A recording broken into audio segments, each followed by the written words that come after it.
Varios programas emprende el nuevo gobierno en el ánimo de disminuir los hechos delictuosos, especialmente protagonizados por gente joven. Dicen que van a aumentar notablemente la dotación de policías denominados linces, que andan en moto entre dos por las calles en una respuesta rápida a los hechos delictuosos que se cometen. El modelo viene de Panamá. Se implementó con interesantes éxitos al principio, luego fue decayendo y ahora vuelven a relanzarlo. También dicen que van a poner en práctica un programa denominado Chao Chespi, la droga que más se vende en las calles y que afecta más gravemente a nuestros jóvenes, que finalmente llevados por la temeridad y el arrojo que les supone el consumo de esta droga, protagonizan hechos delictuosos de notable difusión posteriormente en los medios de prensa. Estas políticas tienen que ser sostenibles en el tiempo, requieren recursos, mucha disciplina, mucho control y mucho compromiso.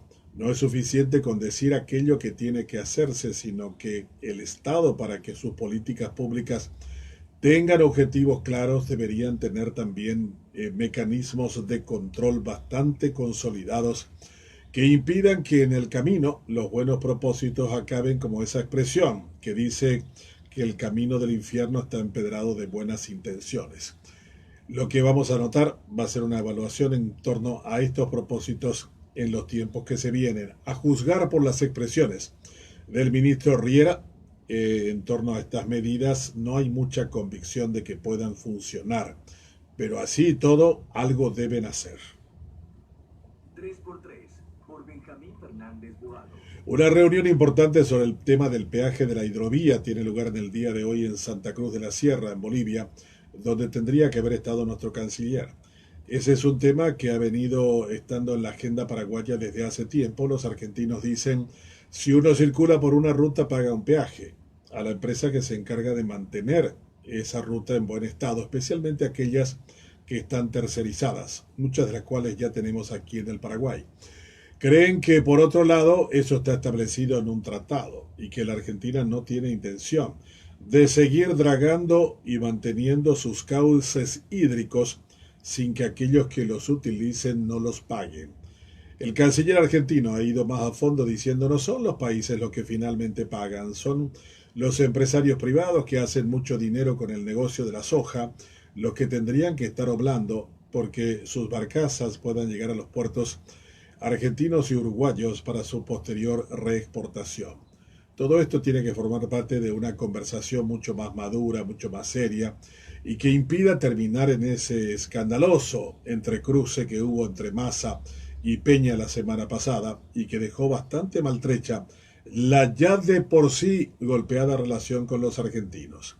Simplemente como detalle, Paraguay no tiene embajador en Buenos Aires desde hace más de 2 años, lo que demuestra la intrascendencia que le damos los paraguayos a la relación con los argentinos.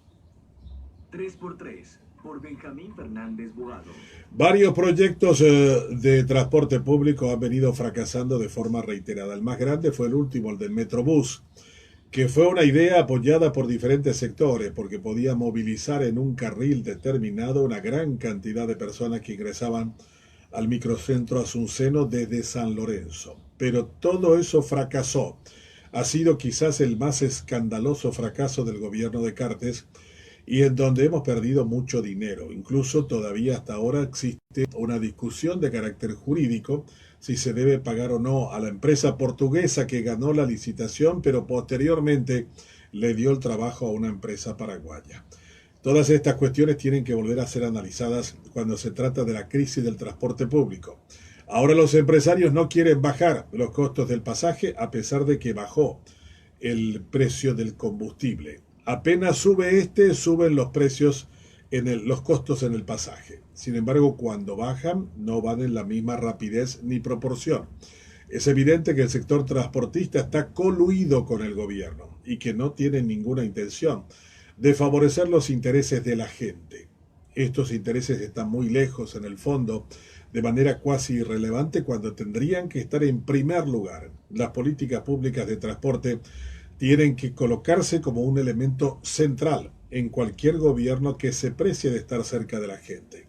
La cantidad de horas que una persona pasa esperando un autobús o retornando en la casa o en la ida, significa una cantidad de años con todos los peligros que eso supone en la actualidad. Si eso no se tiene en cuenta, si no hay una política de transporte público que se corresponda con la gente, vamos a seguir hablando de lo mismo, un pésimo servicio y por sobre todo un altísimo y costoso procedimiento para el usuario final.